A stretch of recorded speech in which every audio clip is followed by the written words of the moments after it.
And thus 2020 began. It started off well, honestly. I was surrounded by all my friends. You guys, no way. This is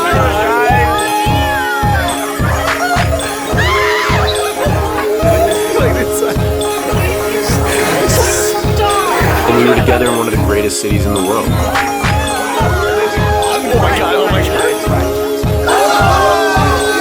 I'm gonna throw these scissors up in the air.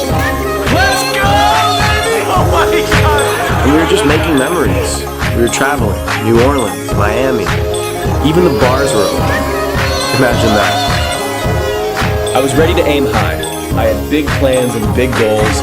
This was my year to create and do things I loved while I still had time. And then this little thing came along called COVID-19. It's so quiet, it's so weird. This is Chicago, there's not a person or a car in sight. I left the city for what I thought would be a few weeks and ended up being the entire year. I packed up my stuff, said my goodbyes, and I drove to Green Bay to quarantine with my family. Just like every family in the world at this time, we started to go a little insane. Want to switch phones? Ready? 1, 2, 3.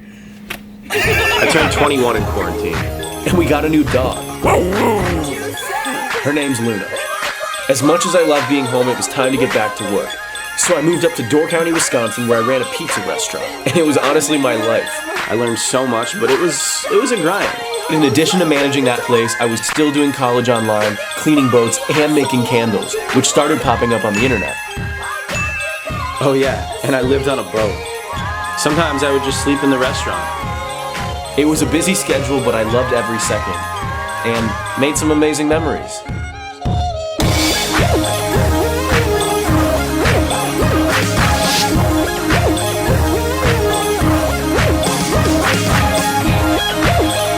And then every morning, I'd wake up and I would do it all again. And again, and again. Every single day. And I did it for 144 days straight.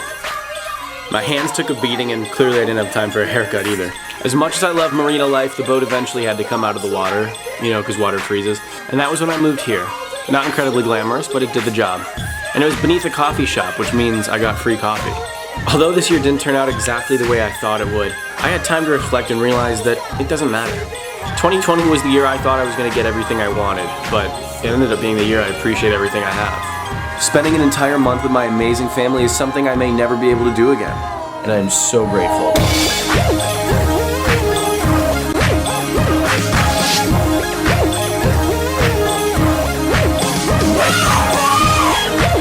And after my 144 days, it was time for a vacation.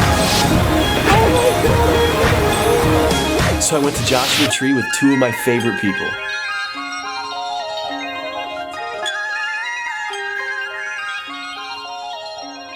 But I still missed all my other friends, and I knew they were going down to Texas the following week. So I obviously had to fly down and surprise them. Can we turn it down a bit in here? Jesus.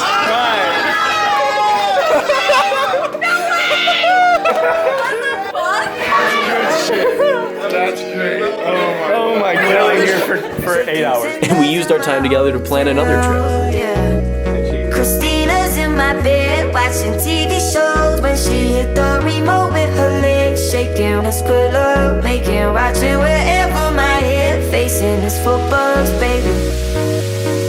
White wings in my pillows and blankets. Then my family and I decided to spend another month together while we can. But this time, in Florida. And of course, we had to bring Luna.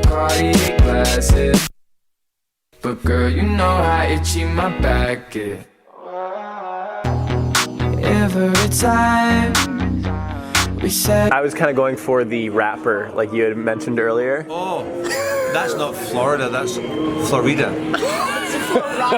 Chicken tenders in my hotel. And it's been an absolute blast. I love my family. We spent Christmas in Miami, and that brings us to now. 5, 4, 3, 2, 1.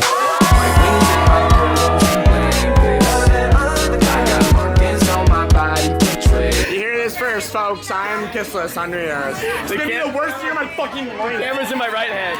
Hey man, you'll bounce back next year. That's off the record, right? It's off the record. It's off the books. 2021 is gonna be the best year of my life. 2021, I'm calling it right now. January 1st, 2021, best year of my life. Best year of my life.